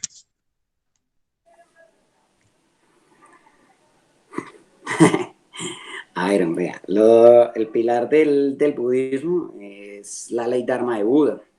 que se resume en la ley cuadrangular, sello de las 3 leyes, camino de las 8 partes. Bueno, y entonces tú dirás, profe, ¿y eso con qué tiene que ver? Pues te explicaré solamente una de ellas, que fue la primera ley que anunció Buda, el camino de las 4 nobles verdades, la ley cuadrangular, 4 nobles verdades. Entonces el budismo se basa en lo siguiente. Primero, que existe una verdad que es la verdad del sufrimiento. ¿Ya? Sufrimos. Existe otra verdad que es la verdad de la causa. Hay una causa para el sufrimiento. Para el budismo la causa del sufrimiento es el deseo. Y tú dirás, profe, es que es malo desear. Vuelvo y te digo, no me metas en este camino del bien y del mal, porque no es un asunto tan relevante para el budismo. Eso es relevante para los cristianos, para los taoístas, para los islámicos, no para los budistas. Los budistas no contemplamos el bien y el mal como asuntos absolutos. Eso es algo que les pido, por favor, porque tienen que ir contextualizando cuál es el tipo de mentalidad que lleva el budismo, que es diferente en estos aspectos al cristianismo. Entonces, la verdad de la causa es la verdad del deseo, del sufrimiento, el deseo. Ya les expliqué ahorita que los seres humanos estamos sometidos al deseo y como sometidos al deseo perdemos de rastro la realidad. Nos pasa. Usted va a un psicoanalista, ¿por qué? Por asuntos de deseo. Usted va y lo atiende a un psiquiatra, ¿asuntos de qué? Asuntos contenidos en el cuerpo físico, sí, en la bioquímica, sí, pero mucho de ello contenido en el deseo. Simple. Y usted dirá, profe, entonces el deseo nos lleva al sufrimiento. Pues el budismo no contempla como tal, no sabemos desear, no sabemos cómo vibrar, complementando lo que el muchacho ahora está preguntando acerca de la vibración de la energía de los chakras. O sea, el deseo es eso. Existe la verdad del método, y la verdad del método es el camino de las 8 partes. Una de ellas es tener una recta visión, una recta palabra, un recto pensamiento, una recta acción, es decir, ser precisos en todo lo que hacemos, que cuesta. Y otra verdad que es la verdad de la extinción o la verdad del nirvana. Son las 4 verdades básicas de la primera ley que enunció el budismo. Contempla lo que es el sello de las 3 leyes, o sea, interdependencia, todos interactuamos. O sea, ahorita el coronavirus lo demostró, somos interdependientes. Ya, usted en este momento pretender que una nación vaya a atacar a otra por vía biológica, con lo conectado que está el mundo, con la interdependencia que tiene, nos llevamos todos. Simple. La verdad de interdependencia, la verdad del cambio, pues que todo cambia. Ahí usted dirá, hombre, ustedes los budistas es que sabían de termodinámica por allá 2500 años, 500 años antes de Cristo. Pues la verdad del cambio como tal, Heráclito lo había contemplado para los griegos, la termodinámica la contempla ahora, el budismo lo sabe desde hace mucho tiempo, nada permanece, se llama impermanencia. Nada permanece igual, no eres igual que ayer, ni riesgos. Y nada de lo que te rodea es permanente. Ya. Entonces, mire, por ejemplo, todos los seres humanos deseamos que los seres queridos no mueran, deseamos que los seres amados no se separen de nosotros, deseamos que los niños buenos no cambien. Pero pavada, todo cambia, todo cambia, todo cambia. Entonces, y la tercera del sello de las 3 leyes tiene que ver con que nirvana es quietud, es decir, la capacidad que tiene la mente. Bueno, existe la interdependencia, existe el cambio, comprendo la interdependencia y el cambio, bueno, alcanzo la iluminación por este lado. El sello de las 3 leyes es sencillo de anunciar, cambio, interactividad y quietud, pero en lo que se basa básicamente el budismo. Ya las otras leyes sería un poco más extenso hablar de ellas, pero básicamente esas. Acerca de los libros sagrados, el budismo tiene varios libros sagrados, pero el canon budista más importante es el Sutra del Corazón del Loto o el Sutra del Corazón de la Ley. ¿Ya? ¿En qué se diferencia de la Biblia? Hay una diferencia grande entre como los cristianos miramos el Sutra, perdón, como los budistas miramos el Sutra y como los cristianos miran la Biblia. Para el cristiano la Biblia es palabra de Dios. Para nosotros el Sutra no es palabra de Buda. O sea, no es una palabra escrita por una divinidad. Sabemos de antemano que es un concilio el que la escribió. ¿Ya? ¿Qué diferencia al Sutra de la Biblia? Pues la Biblia insiste mucho en contar la historia de, El sutra insiste mucho en mostrar la doctrina de, o la doctrina para. O sea, es muy distinto un libro doctrinar a un libro histórico, ¿ya? El sutra tiene sus partes históricas, sí. Igual que la Biblia tiene parábolas, sí. El Sutra Loto tiene 7 parábolas. La Biblia tiene sus parábolas también. Cristo hablaba en parábolas, Buda hablaba en parábolas, ¿ya? Pero las diferencias son como la intencionalidad. Usted en el Sutraloto va a encontrar más que se busca lo doctrinal, y en el cristianismo encuentras más la historia. En el Sutraloto vas a encontrar cosas extraordinarias como en el cristianismo. O sea, si tú me dices a mí, oh, ustedes los budistas tienen un libro aterrizado en la realidad, yo miro hacia el suelo, me río un rato, y bueno, también tenemos lenguaje metafórico.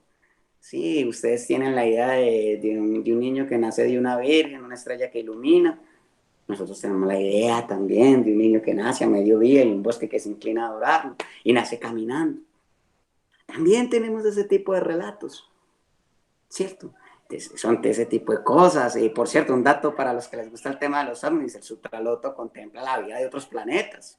Y hay otros libros sagrados en la India que también lo contemplan. Entonces, es ese tipo de cosas. Pero hay una diferencia en las perspectivas, y es eso. O sea, en el budismo, el Sutra del Corazón y los libros sagrados, no, pues darles el atributo de palabra de Dios, no. Son libros que se lograron por concilio. El Sutraloto es uno de los más importantes. Otro importante que se conoce en Occidente es el Bardo Todul, que es el libro de los muertos tibetanos. La cultura budista maneja una idea acerca del paso al más allá, en algunas cosas similares al cristianismo, en otras no tanto, pero igual, es ese tipo de cosas. El Bardo Todul tiene que ver con eso, lo que para los cristianos sería algo así como el novenario. El Bardo Todo lo es para nosotros. Muchos libros hay que tratan el tema de la vida de Buda, sí, pero el más importante es el Sutra del Corazón del Loto, que es donde digamos así, sea el compendio de la doctrina budista, sobre todo de los Mahayanas. Para los Mahayanas ese es el más importante. Juan Carlos, no es una pregunta, sino que es como una acotación. Entonces, me gustaría hacerla, a ver qué comentarios tienes de ella. Y si se puede hacer un paralelo con cualquier otra situación humana. Dice, enamorarse es como fantasmearse. Repite, por favor. Enamorarse es como fantasmearse, como Sí. andar como un fantasma. Está buena la pregunta, muy buena. Vea, una recomendación: que el concepto de fantasma varía un poco del budismo al psicoanálisis. Manuel Asensi, psicoanalista, creo que es español, de la corriente lacaniana, habla del tema. Enamorarse en cierta forma es fantasmizarse. ¿Por qué? Porque cuando tú te enamoras, proyectas tu deseo en la otra persona.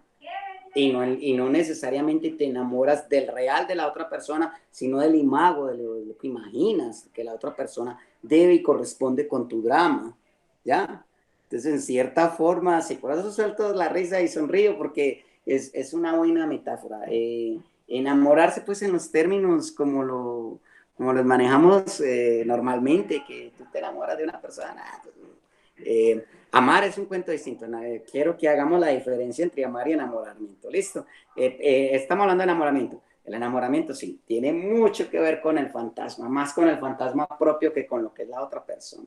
Es decir, eso se llama el principio del fantasma en las relaciones. Invito a que busquen a Manuel Asensi en YouTube. Tiene una conferencia larguísima, como de 12 horas, pero él habla del tema. Es muy gracioso porque él dice que la mayor frustración de los seres humanos está en eso, en que tú vas detrás del fantasma y te das cuenta que no existe. ¿Ya? Y eso es lo que nos sucede cuando nos enamoramos. Vamos detrás de una persona, o sea, no sé, le ofrecemos nuestro deseo a otro o a otra, y quedamos como, bueno, si era eso lo que la otra persona es realmente. O sea, mira que se compromete con el mundo del deseo. En cierta forma, enamorarse es de asuntos fantasmales, sí, señor. En los conceptos budistas, sí, en cierta medida. Pero es un Juan, vivir. Cuéntame. Bueno, hay otra pregunta en el chat. Dice que si tú nos puedes mandar, me mandas a mí, luego yo comparto el enlace de la conferencia de Manuel Asensi. Dice Paula Andrea Vallejo, ¿en qué lugares de Medellín se practica o dan clases de budismo? Ay, muy rico que averigüe ella para que me cuente.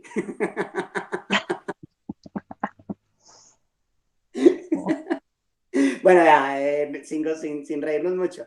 El templo budista más cercano a la ciudad de Medellín está en Lima, Perú. Listo. Entonces, para que nos vamos haciendo como una idea. Las personas que tenemos orientación por el budismo, gusto por el budismo, tenemos células pequeñas de meditación. Sé que hay una en Laureles, sé que ha habido una allá, ha venido funcionando desde hace algún tiempo.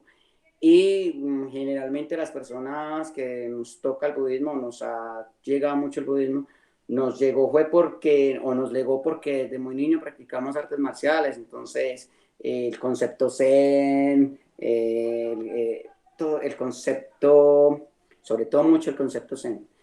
Medellín, por ejemplo, te explico algo rápidamente, está muy influenciado por el budismo. Por ejemplo, el Hospital San Rafael de Itagüí, sus colores, la elección, muchas de esas cosas que se hacen en el hospital tienen que ver con el budismo zen. El Parque de los Pies Descalzos, el Parque de los Deseos cerca de la Universidad de Antioquia, el diseño es de un jardín zen, la escuela de policía Carlos Holguín, la que queda en La Estrella, si mal no sé si estoy bien ubicado, el diseño es un jardín zen, o sea, nosotros tenemos mucha influencia budista, más de la que nos imaginamos, pero realmente como doctrina no. ¿Por qué? Porque en Occidente prácticamente tenemos como cierto tabú con el concepto de la religión, o sea, nos gusta más religiones en las que las personas crean y tengan fe a religiones en que las personas razonen. Por ejemplo, el budismo es una religión de 50-50. ¿Qué quiere decir eso? A ti te pensé intuitivo, sí, pero ante todo sé lógico. Y entonces, imagínate yo siendo lógico en un templo cristiano, con el debido respeto. Imagínate yo usando la razón en un templo cristiano, me sacan a patadas. En el budismo no, en el budismo si tú tienes una fe ciega, te exhortamos a que, hey, pilas pues que tienes que tener un concepto racional. Por ejemplo, hoy he escuchado a varios de ustedes y en cierta manera para ser budista es mejor tener una actitud escéptica. Usted quiere aprender budismo, sea escéptico, empiece a dudar de todo. Era que va aprendiendo cositas interesantes, ¿cierto? Porque el budismo es una religión precisamente que nos dé dogmas. Ahora, Occidente necesita mucho el dogma. Occidente necesita el dogma en la política, el dogma en la religión, el dogma en la ciencia. Y nos cuesta, en Occidente nos cuesta superar los paradigmas porque no tenemos esa, digámoslo así, como esa flexibilidad en la filosofía. Somos muy dados a la filosofía de René Descartes, a la filosofía de Platón, y los tenemos por allá en un altar de que ellos tenían razón. Y ocurre que hay otras filosofías a las que tenemos que ir como apuntando. Entonces, pero te digo, es así. Y otra cosa que tiene el budismo es que el budismo, vuelvo y te lo repito, por la misma condición del sutra, más que una práctica de rituales, es una práctica de doctrina, ¿ya? Y tiene mucho de doctrina filosófica. Si tú entras a Wikipedia o entras a distintas partes, vas a encontrar, bueno, el budismo es o no es religión. El budismo es una perspectiva filosófica o una perspectiva religiosa. ¿Qué es esto del budismo, cierto? Vas a encontrar la duda. Si tú me preguntas a mí, le preguntas a cualquier budista, te diremos, ya la resolvieron, tan bacano por ustedes que resolvieron si esto era religión o doctrina. ¿Ves? Son cosas así por el estilo. Igual te hago la broma, si sabes en Medellín dónde se practica, me contactas y me avisas para yo ir también, muy bacano, muy bueno. Juan Carlos, Dime. durante las explicaciones que nos has venido dando, has hecho muchos paralelos con religiones, pues con el budismo y otras religiones o con la práctica del budismo y otras religiones. Quisiera que nos hablaras de la mala y su comparación, o que es como una comparación que nosotros hacemos con el rosario de nosotros, con las cuentas del rosario de nosotros. ¿Cómo es, cómo funciona, qué características tiene? Contanos de la mala. Listo, perfecto. Precisamente tengo mi mala puesta, es este rosario. Voy a tratar de ver por dónde se ve, si se ve por acá, míralo. ¿Se ve? Está hecho, bueno, este rosario en particular está hecho de madera de sándalo. Ya tiene 108 cuentas y entre sus 108 cuentas por acá separada tiene una cuenta principal, una cosita que parece como una escobilladita. ¿Lo notan? Listo. ¿Cómo identificar un rosario budista? Tú lo identificas por este escobillado. ¿Ya? Tiene un escobillado ahí y tiene 108 cuentas, ¿ok? Igualmente nosotros lo utilizamos para dos ideas básicas, la mentalización y la mantralización. Si ustedes me han escuchado hablar todo el tiempo, hemos hablado de estados mentales, o sea, ¿sí? Cómo la mente afecta todo este tipo de cosas. Entonces, el mantra es un sonido en otras lenguas, es un sonido relativamente protector o que protege la mente. El más conocido de todos es el Om, ¿cierto? El que más repetimos nosotros los budistas es un Mani Padme Hum, que es con el mantra que arrancábamos la disertación. Y es eso, o sea, el sonido protege o limpia, digámoslo así, ciertos aspectos de la mente. Ya somos, aquí entramos en otro concepto, ahorita el compañero creo que era Camilo el que lo mencionaba acerca del concepto de vibración. El mantra permite lograr ese tipo de vibración, ese tipo de circunstancias, ¿cierto? Entonces, utilizamos la cadena mántrica, ¿ya? Nos sirve para contar y saber cuántos mantras hemos pronunciado al respecto de manejo de respiración, que es importante en esta situación. ¿Sabes? Esto nos ayuda a manejar la respiración, control respiratorio. También sirve para mentalizar. Ya esta sucede en la lengua materna. Por ejemplo, el caso mío, mi lengua materna es español. Entonces, por ejemplo, yo puedo decir algo como esto que hago en beneficio de todos los seres, en beneficio de todos los seres, en beneficio de todos los seres. En cierta forma es hacer una programación neurolingüística, psicolingüística frente a determinadas cosas, ¿cierto? Entonces, por eso la usamos. Entonces, en meditación se usa para mantralizar, para mentalizar y manejo, control respiratorio, ¿cierto? Profe, ¿cómo se controla la respiración? Bueno, eso es otro tema que luego cuando tengamos la oportunidad de estar juntos, se los prometo, cuando tengamos la oportunidad de salir a público y tener una relación, una reunión personal, ya así en cuerpo y alma, como digo yo, allá sentados en Santa Cruz. Si Claudia recuerda, yo con mucho gusto me encargo de educarles o de enseñarles o de instruirles el control respiratorio. La mala no sirve para eso. Las malas pueden estar hechas de metales preciosos. Por ejemplo, yo no soy millonario. Esto en oro, ¿cuánto vale? Imagínate. Pueden estar hechos en cristales de coral, ¿cierto? Y en altos misterios de los bodhisattvas, de seguidores del budismo, en altos misterios, gente con mucha santidad le encomiendan malas o rosarios hechos de hueso humano, ¿ya? En el TIR se acostumbra rosarios de hueso humano, pero se los colocan a personas que llevan una vida más santa. Ya eso ya es un asunto, vuelvo y le digo, el budismo no es una religión de muchos rituales, sin embargo, en las zonas avanzadas de esas cosas existen formas de intervenir y entre ellas esas cosas que pertenecen más a otro campo distinto a la razón se utiliza entre comillas como toda magia, perdón, como toda religión tiene un poquito del aspecto mágico, un poquito del aspecto milagroso, el uso de rosarios de hueso humano. No es del contexto nuestro, no es del contexto nuestro. A todo el mundo le ponen, entonces si yo voy al Tíbet, a mí me ponen un rosario de hueso humano, no necesariamente.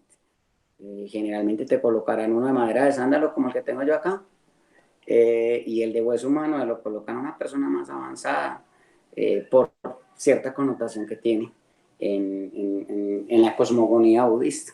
¿Ya? Sí, hay varias preguntas en el chat. Yo no sé cómo estamos de tiempo. Yo quisiera leerte las preguntas seguiditas para, para que nos las respondas.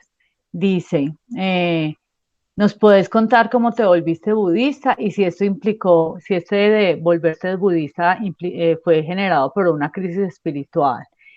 Hay otra pregunta de la mala No, que porque aclaro.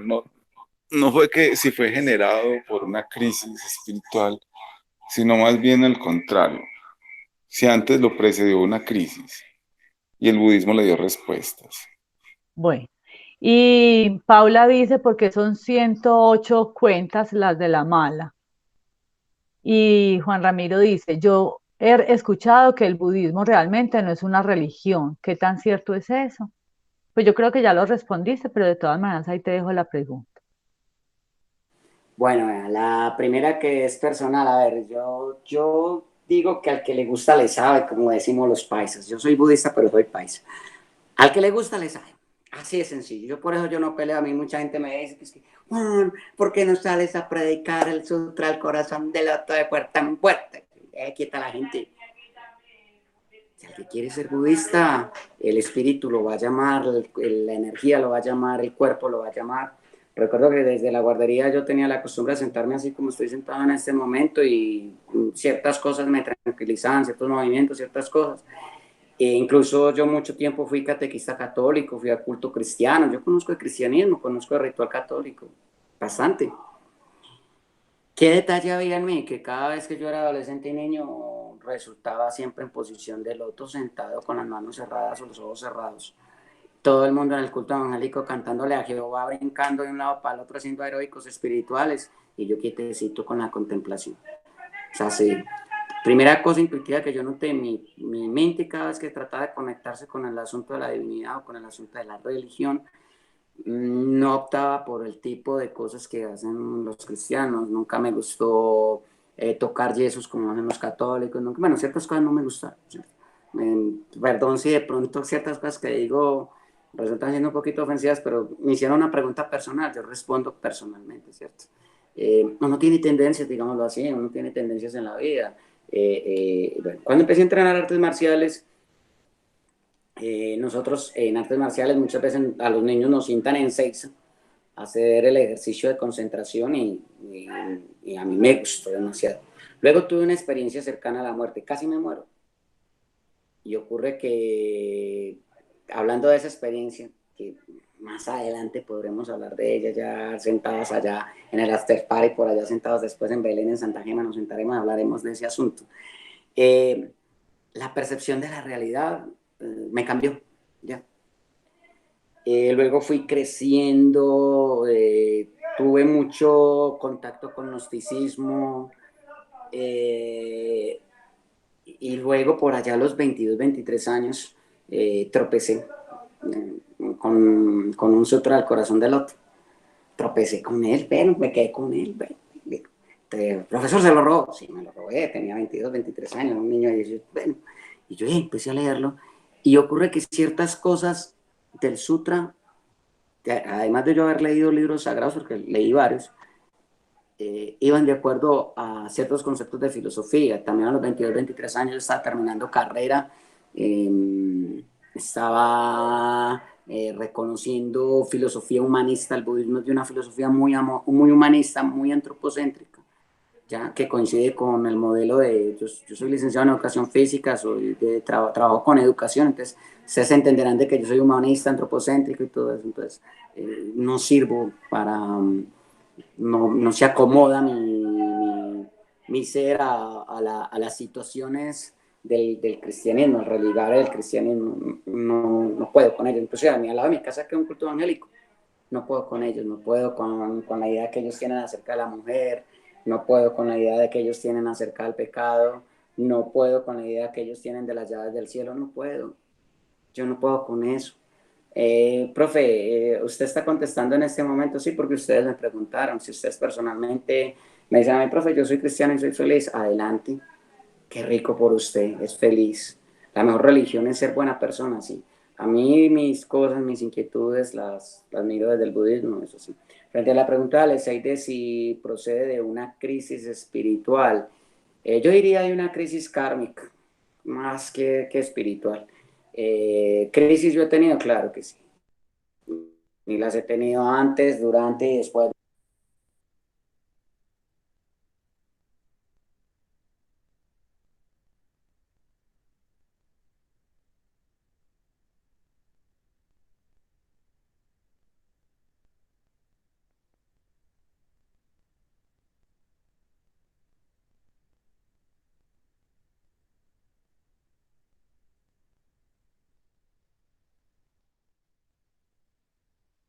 Claudia, no se te escucha. Listo. Ay, qué pena, qué pena, qué pena. Esperemos que entonces Juan Carlos se vuelva a conectar porque parece que se le cayó el internet. Les pido que busquen por favor mi imagen donde dice Claudia Prof Claudia Margarita, y les voy a mostrar ahí unas imágenes de que nos tenía preparados Juan Carlos. Aquí se las voy a mostrar. Venga a ver si las encuentro fácil. Eh, Él nos tenía preparados unas imágenes, entonces que sea la oportunidad para... Están por acá. Y verá, yo las encuentro. A ver si nos da la oportunidad de que él se vuelva a conectar.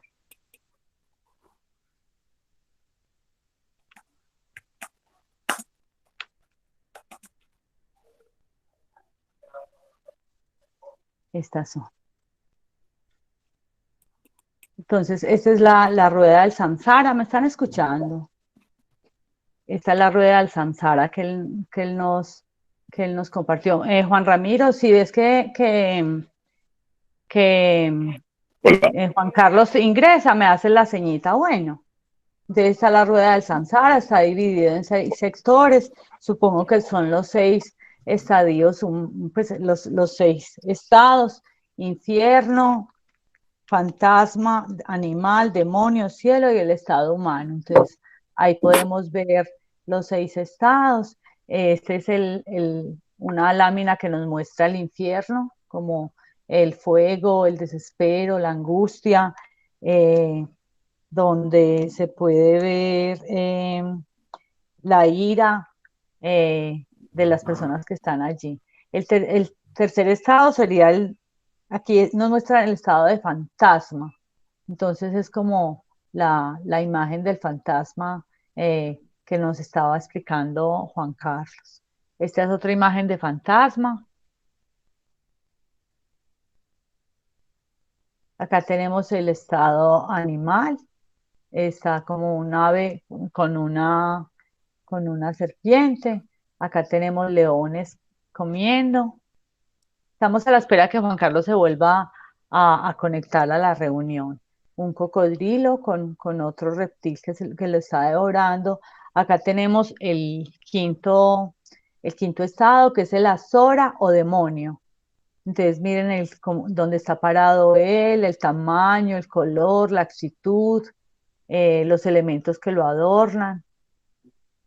Y dice, bueno, este es otro azora o demonio. Y acá tenemos el cielo con los dioses. Entonces, miren el color de la ropa, miren el fondo, el paisaje emocional que cada uno de ellos refiere, la convivencia con animales salvajes. Y tenemos otra imagen que nos muestra los cielos. Tenemos otra imagen de los cielos. Acá tenemos como la cara, ay, qué pena, yo me puedo estar equivocando, pero esta es como la cara del Buda, eh, identificándolo como en un fondo del universo. Y acá tenemos el otro estado, el sexto estado, que sería el humano. Entonces él nos trajo una imagen de del paraíso. Luego la evolución del ser humano, o el concepto que muchos científicos tienen del concepto de evolución. Acá está una foto de Nueva York que demuestra como la raza humana y el consumismo de esta. Y está la flor de loto, que esta flor hacía parte de la invitación. Desafortunadamente no ha ingresado de nuevo Juan Carlos. Voy a mirar. No, Juan Carlos no ha ingresado. Entonces, no Clau, sé, contame, Alexei. no, solo que yo creo que lo que nos trajo Juan Carlos es realmente muy rico, lo podemos aprovechar para incluso eh, hacer una ronda tipo GPS de cierre con todo lo que él puso aquí a rodar, esas imágenes. Yo creo que a cada uno se nos movieron las tripas para un lado, para otro. Y eso es bueno registrarlo, ¿cierto? Ajá. El darnos cuenta es muy positivo porque entonces nos permite eso, la conciencia, correr la cerca de lo inconsciente, hacer consciente lo inconsciente hasta cierto grado. Y en ese sentido, pues, tener una conciencia más amplia. Entonces, es invitarnos a un ejercicio de cierre. Pues a mí se me ocurren varios, como todos los que siempre hemos hecho, pero es una pregunta libre de cómo se sienten después de esto. Y voy a empezar yo. A mí me movió de todo. Me puso ansioso, a veces me excitaba mentalmente lo que decía, a veces me miraba, madre, eres una madre, decía ella. Y bueno, eh, hablaba, tiene mucho comunicando este hombre, indistintamente si nos guste o no, porque yo creo que de pronto, con todo respeto a quienes hemos vivido y quien viven todavía desde una verdad católica y cristiana, entender que él no viene aquí pues como a tumbarnos credos, sino más bien eh, afirmarnos en nuestro camino. Y eso lo hacemos desde reconocer lo que nos sucede. Gracias, Claudia, gracias, Juan Carlos. No, pues, tinto virtual desde ya. Eh, Gracias de corazón. Juan Ramiro, te escuchamos. No, realmente no es mucho lo que yo puedo aportar acá. Mi papel ha sido un papel más de sorpresa, pero en el buen sentido de la palabra, porque siempre esto lo consideré como un tema demasiado esotérico y Juan Carlos nos lo dio como de una manera muy precisa, muy aterrizado, muy sin perder pues ningún aspecto de la dignidad, ¿cierto? Pero lo hace como de una manera mucho más alcanzable, más entendible y que desmonta como todo ese temor que por lo menos a mí me causa acerca de hablar de la parte como de religión, ¿cierto? De lo cual pues yo con mucho respeto, pero con mucho escepticismo toda la vida he tenido cuando se habla de aspectos religiosos y de aspectos de creencias.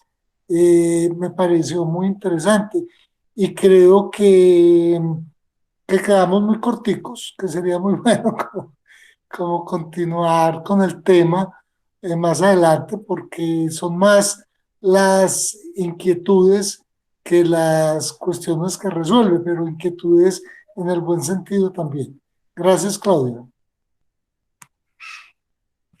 Yo creo que entonces ya la tarea es volver a invitar a Juan Carlos para que em, nos redondee o nos aborde un nuevo tema de budismo. Dice Juan Camilo Espinosa, a mí me mantuvo todo el tiempo atento. Definitivamente el budismo es una religión muy completa, complementa la fe y la razón gracias a ese profe. Eso nos dice Juan Camilo. Si alguien más quiere intervenir, Cecilia, te escuchamos. Mira, a mí me parece muy importante para todas las personas que tengamos como esa posibilidad de conocer otras cosas, de mirar otras religiones, porque seguro muchas veces nosotros solamente estamos enfrascados en lo poco que conocemos, en nuestra religión, y no nos hemos dado la oportunidad de esas oportunidades, no nos hemos dado la oportunidad de ese conocimiento y de explorar otras cosas para ver que tal vez en otras cosas nos sentimos más cómodos. Entonces, para mí, esta es una posibilidad de explorar muchas cosas y ver cuál de las creencias, cuál de los libros sagrados, cuáles de los pilares de las religiones encajan conmigo para yo poderme sentir totalmente satisfecha y totalmente realizada y totalmente trascendental en determinada religión. Entonces me parece muy bueno cuando él dice que él con eso fue que vibró, ahí se quedó. Entonces también todas las personas vibramos con algo diferente. Busquemos qué es lo que más nos hace vibrar para que así seamos más felices.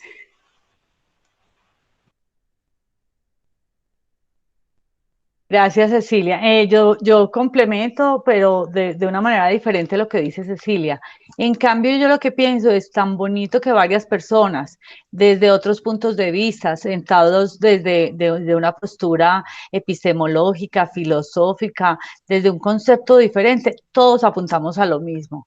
Yo nací en la religión católica, apostólica y romana, y nuestro fundamento o nuestra razón de ser es el servicio, el amor a otros, la entrega y el reconocimiento de la persona que es nuestro líder, que tiene esas funciones. Y esta postura budista también, y si invitamos a un musulmán también nos va a decir lo mismo, y si invitamos a un agnóstico, a lo mejor no tiene rituales, no tiene libro, no tiene las mismas condiciones que la religión católica o budista, pero tiene, si el fin es ayudar, servir a otros, eso es lo importante. Por eso decía Juan Carlos que la mejor religión era hacer el bien a otros. Nadie más quiere participar, entonces voy a leer por los chats que hay. Dice eh, Julia, respeto las creencias y prácticas y el mundo cabemos todos, así pensemos distinto, muy bien. Y Juan Camilo Espinosa le da gracias a Juan Carlos y a Claudio. Muchísimas gracias, le recibo sus gracias con mucho cariño. Entonces, miren, esta es otra de las actividades que estamos planteando. Ya quedamos en, en la tarea de invitar a Juan Carlos a un próximo GPS para que nos trate otro tema relacionado con budismo, con educación física o con alguno de los temas que él maneje. Y si ustedes tienen alguna inquietud, alguna propuesta, también son muy bienvenidos. Mañana nos vamos a encontrar a las 2 de la tarde. Qué rico poder tener estos espacios de conversación y que nuestros corazones, así sea virtualmente, en este cuidado en casa, así caladito y acompañadito por Asobime. Un abrazo para todos. Feliz tarde.